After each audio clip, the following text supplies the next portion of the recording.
चढ़ा दर में सार बिक्री करने पड़ा महंगा 4 जनों उपरे कार्यानुष्ठान ग्रहण करा बुधवार मध्याह्न 12 घंटा समय प्रतिक्रिया रखिले बरगड़ कृषि विभाग।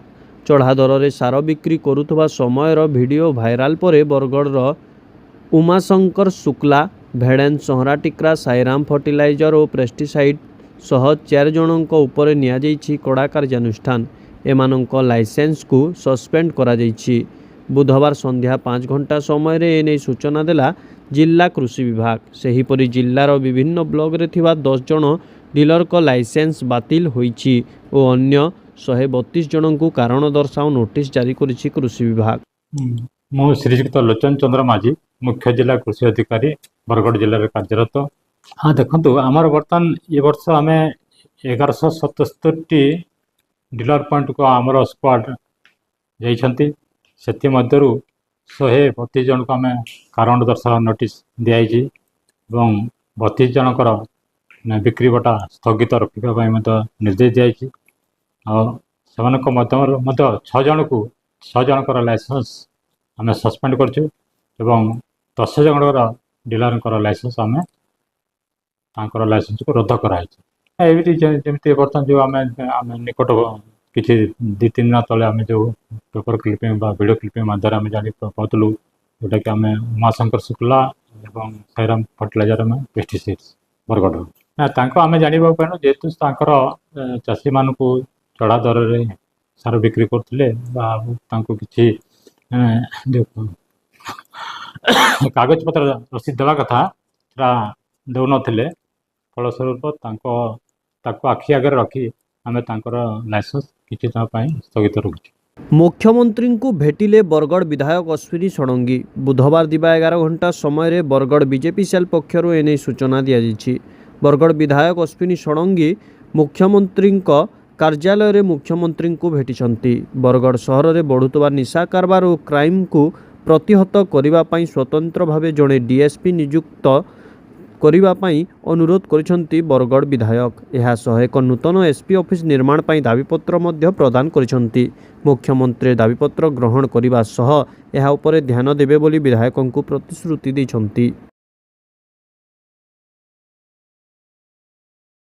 गोविंदपाली ठारे मद अड्डा उपरे चलिला प्रशासन बुलडोजर। बुधवार मध्याह्न 1 घंटा समय बरगड़ गोविंदपाली केनाल साइट रे थिबा एक निशा अड्डा उपरे बुलडोजर चढ़ाई बरगड़ प्रशासन। बरगड़ सहर में एवं निशार गड़ पलटि जाइछि जहाद्वारा प्रत्येक दिन छुरामाड़ सह असामाजिक कार्यकलाप वृद्धि पाउछि। एने सहरर जनसाधारण कार्यानुष्ठान पर प्रशासन को दाबी करुवा बेले प्रशासन पक्षरु निशा अड्डा स्थली उपरे बुलडोजर चढ़ा जाउछि। पुलिस प्रशासन उपस्थित रही यह उच्छेद करा जाउछि।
बरगड़ जिला कृषि विभाग पक्षर 2 जन सार दुकानी लाइसेंस 14 दिन पर बातिल करा जाइथिबा बेले सबुदिन पर लाइसेंस बातिल करा जाऊ बोली दाबी कले चाषी।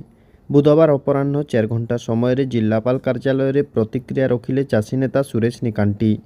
बरगड़ में भाइराल होउतबा 2टी वीडियो जो वीडियो रे चढ़ा दर में चाषी को सार बिक्री करा जाउछि तेबे कृषि विभाग केवल 14 दिन पर लाइसेंस बातिल करिथिबा बेले सबुदिन पर लाइसेंस बातिल करा जाऊ बोली दाबी करने दुकान रे ଗଚ୍ଛିତ ସାର ସୋସାଇଟିକୁ ଦିଆଯାଉ ବୋଲି ଦାବି କରାଯାଇଛି। ସୁରେଶ ନିକାଣ୍ଟି ଚାଷୀ ବରଗଡ଼।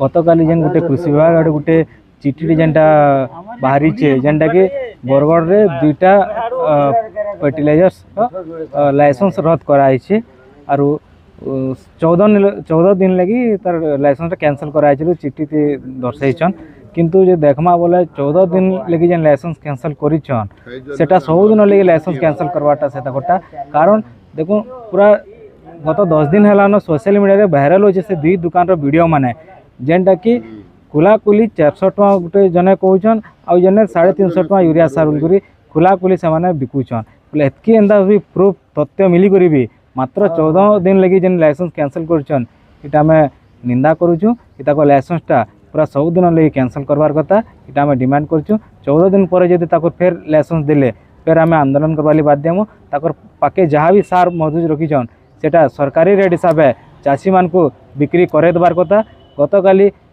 जेते बेले सार नेबाली चाषी मान जेतिले से जगह न हमर लाइसेंस कैंसल आम लाइसेंसटा कैंसल हो गला कहले दुकान बोले यदि कैंसल हो तक पाके सार रखी सार के काଣା करबे से माने सोसाइटी के सारटा हैंड ओवर करने कथा सोसाइटी चाषी मान को सारटा डिस्ट्रीब्यूट करनेबार कथा।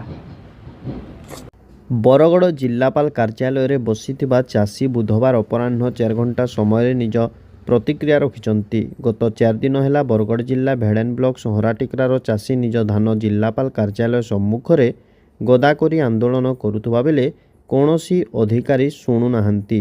धान बिक्री दाबी करुथुबा बेले तुरंत समस्त चाषी धान बिक्री करा जाऊ बोली दाबी करा जाइछि। गत नवेम्बर 28 तारिख धान किणा बिका प्रक्रिया आरंभ होइतिबा बेले आज पर्यंत अनेक चाषी धान बिक्री होई पारि नाही जाहाकु नै समस्त चाषी धान बिक्री पई दाबी करा जाइछि।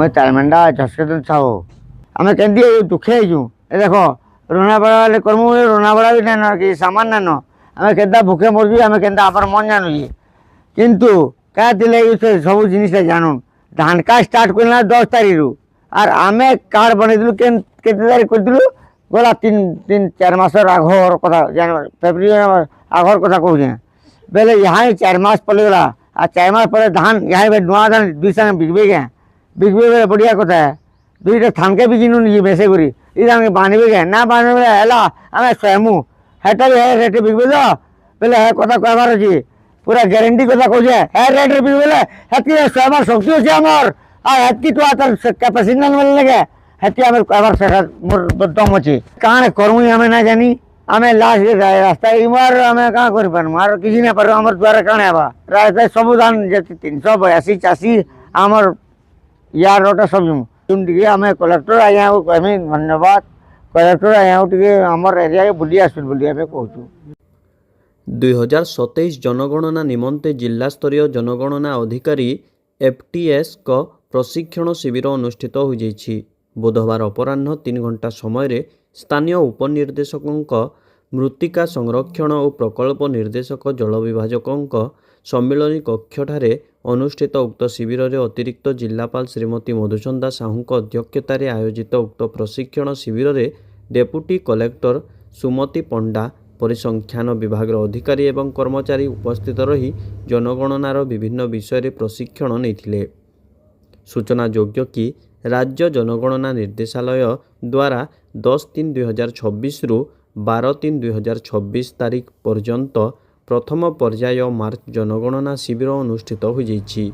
एथि निमंते डिजिटल स्वगणना व्यवस्था रहिबो जेउथिरे जेकोनोसी व्यक्ति सेंसस पोर्टाल व्यवहार करी निजर समस्त तथ्य अपलोड करिबा परे एक रेफरेंस नंबर पाई परिबे।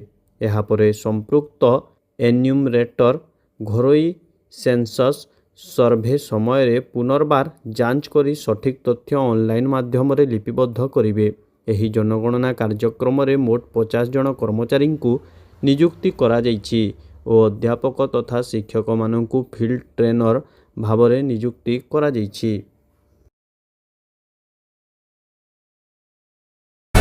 तुरंत न्यूज अपडेट पाई आम चैनल को सब्सक्राइब करंतु एवं नोटिफिकेशन पाइबा पाई बेल बटन को दबांतु।